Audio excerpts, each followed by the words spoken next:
Hello everyone, हम class 7th geography NCERT को study कर रहे हैं और आज के इस वीडियो में हम इस बुक का चैप्टर नंबर 8 जिसका टाइटल है मानव पर्यावरण अन्योन्य क्रिया उष्णकटिबंधीय एवं उपोष्ण प्रदेश, इसके बारे में डिस्कस करेंगे। तो चलो स्टार्ट करते हैं। सबसे पहले इस चैप्टर में हम उष्णकटिबंधीय प्रदेश से रिलेटेड जो बेसिक फैक्ट्स हैं उसको समझ लेते हैं और इस चैप्टर में उष्णकटिबंधीय प्रदेश को समझाने के लिए अमेजन वर्षा वन का जो एरिया है उसका एग्जाम्पल लिया हुआ है। तो सबसे पहले तो हमें ये पता होना चाहिए कि अमेजन नदी जो है वो कहाँ पर फ्लो करती है। अमेजन नदी जो हमारा दक्षिणी अमेरिका महाद्वीप है वहाँ पर फ्लो करती है और उससे भी ज़्यादा हमें ये पता होना चाहिए कि उष्णकटिबंधीय प्रदेश जो है वो किस एरिया को बोला जाता है। तो इसको इस तरीके से आप समझिए। मान लीजिए ये हमारी पृथ्वी है। पृथ्वी पर जो 0 डिग्री अक्षांश है उसको हम बोलते हैं भूमध्य रेखा या फिर विषुवत रेखा। भूमध्य रेखा के उत्तरी भाग में मतलब उत्तरी गोलार्ध में 23.5 डिग्री उत्तरी अक्षांश को बोलते हैं कर्क रेखा और विषुवत रेखा के दक्षिणी भाग में मतलब दक्षिणी गोलार्ध में 23.5 डिग्री दक्षिणी अक्षांश को बोलते हैं मकर रेखा। तो कर्क रेखा से मकर रेखा के बीच का जो जगह है उसको बोला जाता है उष्णकटिबंधीय प्रदेश। अब बात करेंगे भूमध्य रेखीय प्रदेश की। तो भूमध्य रेखा मतलब 0 डिग्री अक्षांश से उत्तर में 10 डिग्री उत्तरी अक्षांश से 10 डिग्री दक्षिणी अक्षांश के बीच का जो एरिया है उसको बोलते हैं भूमध्य रेखीय प्रदेश। अमेजन नदी जो है वो इसी भूमध्य रेखीय प्रदेश से फ्लो करती है। मतलब हम डिस्कस करेंगे कि हमारी पृथ्वी के ऊपर ये जो एरिया है वहां पर किस तरीके का जनजीवन देखने को मिलता है, किस तरीके की वनस्पति देखने को मिलती है। आप सभी को पता है कि हमारा जो दक्षिणी अमेरिका महाद्वीप है उसके पश्चिमी भाग से पर्वतीय भाग से उद्गम होता है अमेजन नदी का। उसके बाद में पूर्व में फ्लो करती हुई अमेजन नदी अंध महासागर में अपने आप को जाकर के मर्ज करती है। तो जिस स्थान पर कोई नदी किसी अन्य जल राशि में मिलती है उसे नदी का मुहाना कहते हैं। यहाँ पर मैप के थ्रू आपको शो कर रखा है कि ये मुख्य जो अमेजन नदी है और यहाँ पर अगर हम बात करें तो यहाँ पर दोनों ही दिशाओं से अमेजन नदी की बहुत सारी सहायक नदियां आकर के अमेजन नदी में मिलती हैं और अमेजन बेसिन का निर्माण करती हैं। यहाँ पर स्काई कलर में जो आपको एरिया दिख रहा है वो कंप्लीटली अमेजन बेसिन का एरिया है। तो ये नदी बेसिन जो है वो ब्राजील के भागों मतलब ब्राजील से भी कुछ नदियां यहाँ पर निकल करके आती हैं। पेरू से, बोलिविया, इक्वाडोर, कोलंबिया और वेनेजुएला जो है वहाँ से छोटी छोटी नदियां निकल करके आती हैं और अमेजन नदी में आकर के अपने आप को मर्ज करती हैं।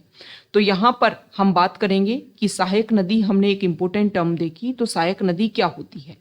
तो देखो, यह जो सहायक नदी होती है वह छोटी नदी होती है जो मुख्य नदी में आकर के मिलती है। मुख्य नदी अपनी सहायक नदियों के साथ जिस क्षेत्र के पानी को बहाकर ले जाती है वह उसका बेसिन अथवा जल संग्रहण क्षेत्र कहा जाता है उस एरिया को। अमेजन बेसिन जो है वो विश्व का सबसे बड़ा नदी बेसिन है। आपको एरिया देखने पर ही लिख रहा होगा कि कितने एरिया को ये जो है वो कवर करती है। अब यहाँ पर अगर आप मैप में देख पा रहे होंगे तो ये 0 डिग्री अक्षांश मतलब कर्क रेखा जो है वो यहाँ से निकलती है दक्षिणी अमेरिका महाद्वीप के इस भाग से। ओके, तो यहाँ पर अभी हमने देखा था ना कि भूमध्य रेखीय प्रदेश किसको बोलते हैं? 10 डिग्री उत्तरी अक्षांश से 10 डिग्री दक्षिणी अक्षांश का बीच का जो जगह है उसको बोलते हैं भूमध्य रेखीय प्रदेश और अमेजन नदी यहीं से फ्लो करती है और इसी एरिया के बारे में हम डिस्कस करेंगे। ओके, तो यहाँ पर अगर हम देखें सबसे पहले बात कर लेते हैं जलवायु की। तो अमेजन बेसिन जो है जो भूमध्य रेखा के आसपास फैला है वहाँ पर पूरे वर्ष साल भर जो है यहाँ का जो जलवायु है वो गर्म रहती है और नम जलवायु रहती है। यहाँ का मौसम की अगर हम बात करें तो दिन और रात दोनों ही समय लगभग समान रूप से गर्म और आर्द्रता भरा हुआ होता है और शरीर में हमेशा यहाँ पर चिपचिपाहट महसूस होती रहेगी। इस प्रदेश में अगर हम बात करें तो लगभग प्रतिदिन वर्षा होती है और बिना किसी पूर्व चेतावनी के मतलब अचानक से वर्षा कभी भी यहाँ पर हो जाएगी। दिन का तापमान की अगर हम बात करें तो उच्च होता है और आर्द्रता जो है वो अति उच्च होती है। रात के समय तापमान थोड़ा कम हो जाता है लेकिन आर्द्रता जो है वो वैसी ही बनी रहती है। तो सबसे पहले हमने बात कर ली जो अमेजन बेसिन वाला एरिया उष्णकटिबंधीय प्रदेश, वहां पर जलवायु कैसी होती है। मतलब तापमान भी ज्यादा रहेगा और हमेशा आर्द्रता बनी रहेगी, चिपचिपाहट महसूस होती रहेगी, बारिश कभी भी हो जाएगी। दूसरा हम बात करेंगे यहाँ पर वनों की। तो यहाँ पर ये जो प्रदेश होते हैं भूमध्य रेखीय जो प्रदेश होते हैं वहां पर अत्यधिक वर्षा के कारण यहाँ की जो भूमि है वो सघन वनों से घिरी रहती है। वन इतने सघन होते हैं कि पत्तियों और शाखाओं से छत जैसी बन जाती है। मतलब ये जो पेड़ हैं वो आपस में मिलकर के यहाँ पर छत जैसी संरचना बना लेंगे, जिसके कारण सूर्य का प्रकाश धरातल तक नहीं पहुंच पाता है। यहाँ की भूमि जो है वो प्रकाश रहित और नम बनी रहती है, हमेशा नमी बनी रहेगी, लेकिन सूर्य का जो प्रकाश है वो नहीं पहुंच पाएगा। अब सबसे इंपॉर्टेंट बात, यहाँ वही वनस्पति जो है वो पनप सकती है जिसमें छाया में बढ़ने की क्षमता हो, क्योंकि सूर्य का प्रकाश तो पहुंचेगा नहीं। परजीवी पौधों के रूप में यहाँ पर आर्किड और ब्रोमीलाइड पैदा होते हैं। ब्रोमीलाइड क्या होते हैं? ब्रोमीलाइड एक विशेष प्रकार का पौधा है जो अपनी पत्तियों में जल को संचित रखता है, और मेंढक जैसे प्राणी जो हैं वो इन जल के पॉकेट का उपयोग अंडा देने के लिए करते हैं। इनकी पत्तियों में पानी स्टोर रहता है और उन पत्तियों के उस पानी में जो मेंढक है वो अपने अंडे देने का काम वहां पर करते हैं। ये जो वर्षा वन है ना, भूमध्य रेखीय वर्षा वन, वहां पर प्राणी जात जो है मतलब जानवरों की काफी प्रचुरता होती है। टूकन, गुंजन पक्षी, रंगीन पक्षी वाले मकाऊ, भोजन के लिए बड़ी चोंच वाले विभिन्न प्रकार के पक्षी जो भारत में पाए जाने वाले सामान्य पक्षियों से काफी भिन्न होते हैं। इस प्रकार की चोंच होती है वहां के पक्षियों में। प्राणियों में अगर हम बात करें तो बंदर, स्लोथ, चींटी खाने वाले टैपिर भी यहाँ पर पाए जाते हैं। सांप और सरीसृप की विभिन्न प्रजातियां यहाँ पर इन वनों में देखने को मिलती हैं। सांप, अजगर, मगर, एनाकोंडा, बोआ, कुछ ऐसी ही जातियां यहाँ पर पाई जाती हैं। इसके अलावा हजारों कीड़े मकोड़े भी इस बेसिन में निवास करते हैं। मांस खाने वाली पिरान्या मत्स्य जो है, पिरान्हा मत्स्य समेत मछलियों की विभिन्न प्रजातियां भी अमेजन नदी में पाई जाती है। मतलब पिरान्हा वो मछली जो मांस खाती है, ये भी यहाँ पर पाई जाती है। तो इस प्रकार जैव जीवों की विविधता के रूप में देखें तो ये बेसिन जो है मतलब ये क्षेत्र जो है वो काफी ज्यादा असाधारण रूप से समृद्ध देखने को मिलता है। अब यहाँ पर कुछ निवासी भी रहते होंगे, कुछ लोग भी रहते होंगे। तो यहाँ के जो लोग हैं वो छोटे से क्षेत्र में वन के कुछ जगहों को काटकर मतलब कुछ एरिया को काटते हैं और वहां पर अपने भोजन के लिए फसल उगाते हैं। यहाँ के जो पुरुष हैं मतलब इन वर्षा वनों वाले क्षेत्र में जो पुरुष रहते हैं वो शिकार करते हैं, नदी में मछली पकड़ते हैं, जबकि महिलाएं जो हैं वो यहाँ पर फसलों का ध्यान रखती हैं। फसलों में टेपियोका, अनानास और शकरकंद उगाते हैं। क्योंकि मछली और शिकार मिलना अनिश्चित होता है, इसलिए महिलाएं ही अपने द्वारा उगाई हुई साग सब्जियों से अपनी परिवार का भरण पोषण करती है। यहाँ के जो लोग रहते हैं मतलब इन वर्षा वनों वाले एरिया में जो लोग रहते हैं वो कर्तन और दहन कृषि पद्धति का उपयोग करते हैं, और इनका मुख्य आहार जो है वो मेनियोक है, जिसे कसावा भी कहते हैं। आलू की तरह ही जमीन के अंदर ये पैदा होता है। ये चींटियों की रानी और अंडकोश भी खाते हैं। कॉफी, मक्का, कोको जैसी नगद फसल जो है वो यहाँ पर उगाई जाती है। अब हमने देखा कि वो कर्तन और दहन कृषि पद्धति का उपयोग करते हैं। कर्तन और दहन कृषि पद्धति क्या है? इसमें जो किसान है वो पहले एक जगह की वृक्षों को, झाड़ियों को काट करके भूमि को साफ करते हैं, फिर उनको जला देते हैं उन पेड़ पौधों को, ताकि वो पेड़ पौधों से जो पोषक तत्व है वो मिट्टी में ही मिल जाएं। उस साफ भूमि में वो कुछ समय तक जो है, कुछ सालों तक वहां पर फसल पैदा करते हैं। फिर बार बार जब इसे एक ही जगह पर फसल पैदा करते रहते हैं तो वहां के पोषक तत्व कम हो जाते हैं, तो फिर वो उस जगह को छोड़ करके दूसरी जगह पर चल जाते हैं और फिर दूसरी जगह पर जाकर के उसी तरीके से जमीन को साफ करते हैं, वहां पर कई सालों तक फिर कृषि करते हैं। तो पहले जगह पर जो जहां पर उन्होंने कृषि किया था वहां पर क्या होगा, वहां पर जो है वो फिर धीरे धीरे और नए पेड़ पौधे जो है उगने लग जाएंगे और दोबारा से वहां की जो मृदा है वो उपजाऊ बन जाएगी। और फिर जहां पर वो घूम फिर के फिर कई जगह पर जब कृषि करते रहेंगे, वापस घूम करके फिर उस जमीन पर भी कभी ना कभी वो लोग आ जाते हैं। तो ये हमने देखा कि वहां के लोग किस तरीके से कृषि करते हैं। ये जो वर्षा वन होते हैं यहाँ पर अत्यधिक मात्रा में घरों के लिए लकड़ी मिलती है। कुछ परिवार मधुमक्खी के छत्ते के आकार छप्पर के घरों में रहते हैं, जबकि कुछ लोग मलोका कहे जाने वाले बड़े अपार्टमेंट जैसे घरों में रहते हैं, जिनकी छत जो है वो तीव्र ढाल वाली होती है। ढाल वाली क्यों होगी? क्योंकि यहाँ पर बारिश जो है वो होती रहती है। अमेजन बेसिन के लोगों का जीवन जो है धीरे धीरे बदल रहा है। इसके बदलने का कारण क्या है कि पहले इन वनों में जाना जो है काफी ज्यादा मुश्किल था, अंदर तक पहुंचना काफी ज्यादा मुश्किल था, लेकिन 1970 में ट्रांस अमेजन महामार्ग बनने से वर्षा वन के सभी भागों तक पहुंचना संभव हो गया और अब तो हवाई जहाज और हेलीकॉप्टर को भी यहाँ पर उपयोग किया जाता है, जिसके फलस्वरूप जो है यहाँ पर जो पहले पौराणिक खेती की जाती थी उससे निकल करके अब नई टेक्निक के अकॉर्डिंग भी यहाँ पर कुछ काम होने लग गई हैं। ओके। लेकिन ये जैसे जैसे यहाँ पर जो ये विकास की गतिविधियां, मतलब जैसे जैसे यहाँ पर विकास हो रहा है वैसे वैसे जो यहाँ पर ये जो वर्षावन, जहाँ पर काफी जैविक विविधता हमें देखने को मिलती थी, वो धीरे धीरे नष्ट हो रही है। और यहाँ पर इस इमेज के थ्रू आपको दिखाया जा रहा है कि पहले मान लो इतने एरिया में वर्षावन थे, धीरे धीरे जो है वो विकास होने लगा, यहाँ पर सड़कों का निर्माण होने लगा और भी अदर एक्टिविटी होने लगी, तो वर्षावन जो है उनको काटा जाने लगा। और उसके बाद में जो है वो अभी प्रेजेंट टाइम में आप इस तरीके समझ सकते हो कि काफ़ी ज़्यादा डिक्रीज हो गया है वर्षावन का एरिया। अब इसकी वजह से क्या हो रहा है कि अमेजन बेसिन में वर्षावन जो है वो तो लुप्त होते जा रहे हैं। और आप सभी को पता है कि यहाँ पर जो है वो डेली बेसिस पर वर्षा होती है, तो जिसकी वजह से मिट्टी की ऊपरी परत जो है वर्षा के कारण बह जाती है और यहाँ के जो जंगल जो है वो एक तरीके से सघन जो वन थे यहाँ पर वो एक तरीके से बंजर भूमि में बदलते जा रहे हैं। तो इसके ऊपर हमें फोकस करने की जरूरत है। जो ये अमेजन वर्षा वन है उनको पृथ्वी के फेफड़े भी कहा जाता है और ये हमें ध्यान में रखना चाहिए कि हमारा जो विकास है, विकास की गतिविधियों के साथ में हमारा जो प्राकृतिक पर्यावरण है वो नष्ट नहीं होना चाहिए। तो ये हमने बात कर लिया उष्ण कटिबंधीय प्रदेश के बारे में। अब हम बात करेंगे उपोष्ण कटिबंधीय प्रदेश के बारे में। उपोष्ण कटिबंधीय प्रदेश को समझाने के लिए गंगा ब्रह्मपुत्र जो बेसिन है उसका एग्जाम्पल यहाँ पर दे रखा है। तो हमारे भारत में गंगा और ब्रह्मपुत्र की जो सहायक नदियां हैं वो मिल करके भारतीय उपमहाद्वीप में गंगा ब्रह्मपुत्र बेसिन का निर्माण करती हैं।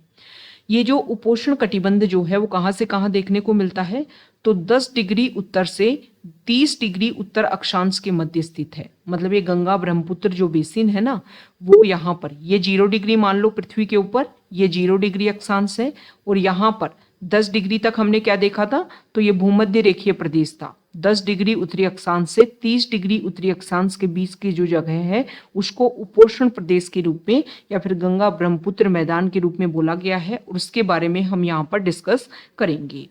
तो गंगा नदी की सहायक नदियां जैसे कि घाघरा, सोन, चंबल, गंडक, कोसी ये सब मिलकर के और ब्रह्मपुत्र की जो सहायक नदियां हैं वो इस एरिया में एक तरीके से प्रवाहित होती हैं।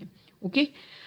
गंगा और ब्रह्मपुत्र के मैदान, पर्वत, हिमालय के गिरिपाद, सुंदरवन डेल्टा यहाँ पर इमेज के थ्रू आपको दिखा रखा है और ये स्काई कलर में जो आपको दिख रहा है वो गंगा और ब्रह्मपुत्र नदी है। ये मुख्य गंगा नदी है। यहाँ पर अगर हम देखें ये मुख्य गंगा नदी, ये उसकी सहायक नदी यमुना नदी और यहाँ पर चीन से ओरिजिन हुआ है ब्रह्मपुत्र नदी का, फिर अरुणाचल प्रदेश से एंटर करके इस तरीके से ब्रह्मपुत्र नदी आ रही है और ये जा रही है गंगा नदी। दोनों यहाँ जाकर के मर्ज हुई और यहाँ पर जाकर के फिर सुंदरवन डेल्टा का वो फॉर्मेशन करती हैं। तो इन सभी चीज़ों के बारे में हम यहाँ पर डिस्कस करेंगे। तो ये जो बेसिन है गंगा ब्रह्मपुत्र बेसिन जो है ये इसकी मुख्य विशेषता है। क्या क्या मुख्य विशेषता है? यहाँ पर मैदान भी है, पर्वत भी है, हिमालय का गिरिपाद वाला एरिया भी है और डेल्टा वाला रीजन भी है। ओके। तो मैदानी क्षेत्र में अनेक चाप झील पाई जाती हैं। चाप झील क्या होती है हमने पहले भी डिस्कस किया है।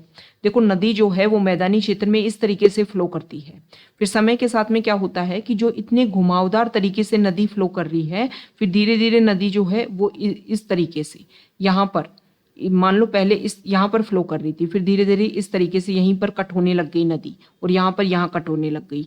तो धीरे धीरे नदी जो है पहले जो काफी घुमावदार फैलती फ्लो करती थी फिर धीरे धीरे सीधे रूप में इस तरीके से फैलने लग जाएगी, फ्लो करने लग जाएगी, प्रवाहित होने लग जाएगी। तो यहाँ पर ये जो घुमाव वाला जो रीजन था वो इस तरीके से यहाँ पर झील के रूप में परिवर्तित हो जाएगा। ये वाला जो रीजन है इसी को बोला जाता है चाप झील। ओके। तो मैदानी क्षेत्रों में कई चाप झील पाई जाती हैं। यहाँ की जो जलवायु है वो मानसूनी है, मतलब जो 10 डिग्री उत्तरी अक्षांश से 30 डिग्री उत्तरी अक्षांश की गंगा ब्रह्मपुत्र बेसिन की हम बात कर रहे हैं, वहां पर मानसूनी जलवायु पाई जाती है और मानसून में भी मध्य जून से मध्य सितंबर के बीच यहाँ वर्षा होती है। ग्रीष्म ऋतु में गर्मी होती है, शीत ऋतु में ठंडी होती है यहाँ पर। ओके। अब ये जो बेसिन क्षेत्र है गंगा ब्रह्मपुत्र का, वहां पर बहुत सारी स्थलाकृति पाई जाती है। यहाँ पर एक इम्पोर्टेंट टर्म है जनसंख्या घनत्व। तो जनसंख्या के वितरण में पर्यावरण की मुख्य भूमिका होती है। ये हम पहले भी देख चुके हैं कि जनसंख्या वहां पर रहेगी ज्यादातर जहां पर इजीली उनको हर चीज जो है अवेलेबल हो। तो मैदानी क्षेत्रों में ज्यादा से ज्यादा जनसंख्या रहती है क्योंकि वहां पर घर बनाना, खेती करना, परिवहन के साधन उपलब्ध होना, ये सारी चीजें काफी ज्यादा इजी होती है। तो तीव्र ढाल वाले पर्वतीय क्षेत्र बसने के लिए प्रतिकूल हैं, अतः गंगा ब्रह्मपुत्र बेसिन के पर्वतीय क्षेत्र में कम लोग रहते हैं। मानव प्रवास के लिए मैदानी क्षेत्र सबसे उपयुक्त होते हैं। अतः गंगा ब्रह्मपुत्र वाला जो बेसिन वाला रीजन है ना, वहां पर जनसंख्या घनत्व जो है वो अधिक है। यहाँ की मिट्टी जो है वो उपजाऊ है। वो पहले भी हम देख चुके हैं कि नदी के आसपास वाले जो एरिया होते हैं वहाँ पर मिट्टी जो है उपजाऊ होती है। तो प्राचीन समय में भी नदियों के किनारे जो बस्तियाँ विकसित हुई थी उसका बेसिक रीजन यही था कि नदियों के किनारे उपजाऊ मिट्टी देखने को मिलती है, और इसीलिए नदियों के किनारे जो है वो उपजाऊ मिट्टी मिलेगी और फसल उगाने के लिए मैदानी क्षेत्र में समतल भूमि भी मिल जाएगी। तो यहाँ पर इजीली जो है वो कृषि की जा सकती है। वहाँ के जो लोग हैं वो उनका मुख्य व्यवसाय कृषि है। धान यहाँ की मुख्य फसल है। गंगा ब्रह्मपुत्र बेसिन की बात बताई जा रही है। ओके, और धान की खेती के लिए पर्याप्त जल की आवश्यकता होती है और नदियां यहाँ पर बहती हैं और यह उसी क्षेत्र में उगाया जाता है जहाँ अधिक वर्षा होती है। यहाँ पर जो अन्य जो फसलें उगाई जाती हैं उनका नाम है गेहूं, मक्का, ज्वार, चना और बाजरा। इसके अलावा गन्ना और जूट जैसी नकदी फसलें भी यहाँ पर उगाई जाती है। मैदान के कुछ क्षेत्र ऐसे हैं जहाँ पर केले के बागान भी देखने को मिलते हैं। पश्चिमी बंगाल और असम में चाय के बागान मिलते हैं। बिहार और असम के कुछ भागों में सिल्क के कीड़ों का संवर्धन कर सिल्क का उत्पादन किया जाता है।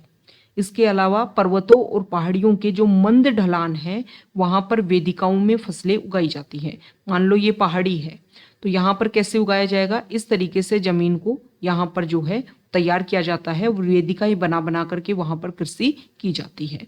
यहाँ पर एक इंपॉर्टेंट टर्म को हम समझ लेते हैं कि जनसंख्या घनत्व क्या होता है। तो 1 वर्ग किलोमीटर में क्षेत्र में रहने वाले लोगों की संख्या जो होती है उसको जनसंख्या घनत्व के नाम से जानते हैं। तो यहाँ पर अभी हमने देखा कि वेदिकाएं बना करके वहां पर कृषि की जाती है, तो ये है वेदिका कृषि। वेदिकाओं का निर्माण जो है वो खड़ी ढलानों पर समतल सतह बनाकर कृषि करने के लिए होता है। ढलान को इसलिए हटाया जाता है ताकि जल का प्रवाह जो है वो तीव्रता से ना हो। अब यहाँ पर देखो, इस तरीके से यहाँ पर सीढ़ियों जैसी संरचना बना दी, तो यहाँ से मान लो पहाड़ी के ऊपर से पानी आएगा तो पानी जो है वो रुक रुक करके जो है पानी नीचे आएगा। नहीं तो अगर सीधा ढलान होगा तो पहले जो है वो यहाँ पर कटाव ज़्यादा देखने को मिलेगा, लेकिन वेदिका कृषि की वजह से जो पानी है वो आराम आराम से नीचे की तरफ जाएगा। ओके, तो यहाँ पर जो गंगा ब्रह्मपुत्र मैदान वाला जो क्षेत्र है वहां पर वनस्पति में भी काफी विभिन्नता देखने को मिलती है। गंगा ब्रह्मपुत्र के मैदानों में सागवान, साखू, पीपल के साथ उष्ण कटिबंधीय पर्णपाती पेड़ भी पाए जाते हैं। ओके, ब्रह्मपुत्र के मैदानी क्षेत्रों में बने बांस के बने झुरमुट पाए जाते हैं। डेल्टा क्षेत्र मैंग्रोव वन से घिरा है। उत्तराखंड, सिक्किम एवं अरुणाचल प्रदेश की ठंडी जलवायु एवं तीव्र ढाल वाले भागों में चीड़, देवदार और फर जैसे शंकुधारी पेड़ पाए जाते हैं। यहाँ पर आपको इमेज के थ्रू दिखा रखा है कि धान की कृषि कैसे की जाती है और आसाम में चाय के बागान कैसे बनाए गए हैं। अब यहाँ पर जो बेसिन है वहाँ पर काफ़ी प्रकार के वन्यजीव पाए जाते हैं। इसमें हाथी, बाघ, हिरण, बंदर आदि सामान्य रूप से पाए जाने वाले जीव हैं। एक सींग वाला गेंडा जो है वो ब्रह्मपुत्र के मैदानों में पाया जाता है। डेल्टा क्षेत्र में बंगाल टाइगर और मगर पाए जाते हैं। नदी के साफ जल, झील एवं बंगाल की खाड़ी में प्रचुर मात्रा में जलीय जीव पाए जाते हैं। रोहू, कतला और हिल्सा मछलियों की सबसे लोकप्रिय प्रजातियां हैं और मछली एवं चावल इस क्षेत्र में रहने वाले लोगों का मुख्य आहार है। ओके, ये सारी चीज़ों के यहाँ पर इमेज आपको शो कर रखी हैं। यहाँ पर आप देखिए कि गंगा और ब्रह्मपुत्र नदी का अलवणीय जो जल है, हम पहले भी इस बुक में डिस्कस कर चुके हैं कि अलवणीय जल और लवणीय जल जो है वो क्या क्या होता है। तो महासागर और सागरों में जो जल पाया जाता है वो होता है लवणीय जल, मतलब उसमें नमक उपस्थित होता है। और नदियों में जो पानी है वो होता है अलवणीय जल। तो गंगा और ब्रह्मपुत्र नदी के अलवणीय जल में एक विशेष प्रकार की डोल्फिन पाई जाती है जिसे स्थानीय भाषा में सूसू अथवा अंधी डोल्फिन कहा जाता है। सूसू की उपस्थिति से जल की शुद्धता का पता चलता है, लेकिन रसायन की अत्यधिक मात्रा वाले गैर उपचारित औद्योगिक और शहरी गंदगी जो है इन प्रजातियों को नष्ट कर रहे हैं। अगर नदी में सूसू उपस्थित है तो समझ लो वो नदी साफ है, लेकिन अगर ये उपस्थित नहीं है तो समझ लो नदी जो है वो प्रदूषित हो रही है। ओके, तो यहाँ पर बताया गया है कि हमारे भारत में स्वच्छता के ऊपर फोकस करने के लिए 2 अक्टूबर 2014 से हमारे प्रधानमंत्री जी के द्वारा स्वच्छ भारत मिशन का भी शुभारंभ किया गया। गंगा ब्रह्मपुत्र जो नदी है उनके मैदानी क्षेत्रों में कई बड़े शहर और कस्बे हैं, जैसे कि इलाहाबाद, कानपुर, वाराणसी, लखनऊ, पटना, कोलकाता। यहाँ पर 10 लाख से अधिक आबादी वाले शहर जो हैं वो गंगा नदी के तट पर ही स्थित हैं। तो यहाँ पर इन शहरों से जो भी प्रदूषण निकलता है, जो भी गंदा पानी निकल करके आता है, उस नदी में मिल जाता है, जिससे नदी जो है वो प्रदूषित हो रही है। गंगा नदी के संरक्षण के लिए नमामि गंगे कार्यक्रम को शुरू किया गया है। तो हमें क्या करना चाहिए, यहाँ पर ये जो बेसिन है, यहाँ पर यातायात का सुविकसित तंत्र उपस्थित है। गंगा ब्रह्मपुत्र बेसिन में यातायात के 4 मार्ग सुविकसित हैं। मैदानी इलाकों के लोग सड़क मार्ग, रेल मार्ग द्वारा एक जगह से दूसरी जगह पर। इसके अलावा अगर देखें, नदियों का उपयोग भी हम जो है वो अंतर्देशीय जलमार्ग के रूप में कर सकते हैं। पर्यटन जो है वो इस बेसिन की महत्वपूर्ण क्रिया है। यहाँ पर बहुत सारे इंपॉर्टेंट एरिया हैं, जैसे कि आगरा में यमुना के किनारे स्थित ताजमहल, इलाहाबाद में गंगा और यमुना नदी का संगम, उत्तर प्रदेश और बिहार में बौद्ध स्तूप, लखनऊ का इमामबाड़ा, असम का काजीरंगा मानस वन्यजीव अभयारण्य और अरुणाचल प्रदेश की विशिष्ट जनजातीय संस्कृति जैसे कई यहाँ पर दर्शनीय स्थल हैं। तो पर्यटन जो है वो यहाँ पर काफ़ी पाया जाता है, लेकिन प्रदूषण की वजह से ये जो नदियाँ हैं वो काफ़ी ज़्यादा इफेक्ट हो रही हैं और इन सभी को क्लीन करने की हमारी जिम्मेदारी है, रिस्पॉन्सिबिलिटी है, ताकि यहाँ पर जो इशू है उनको सोल्व किया जा सके। ओके, तो ये हमने उष्णकटिबंधीय और उपोष्ण जो प्रदेश हैं उसके बारे में डिस्कस किया है। अगर आप यहाँ तक आए हैं, वीडियो आपको अच्छा लगा है तो प्लीज़ वीडियो को लाइक कर दीजिए, शेयर कर दीजिए और चैनल को सब्सक्राइब कर दीजिए। Okay, thank you.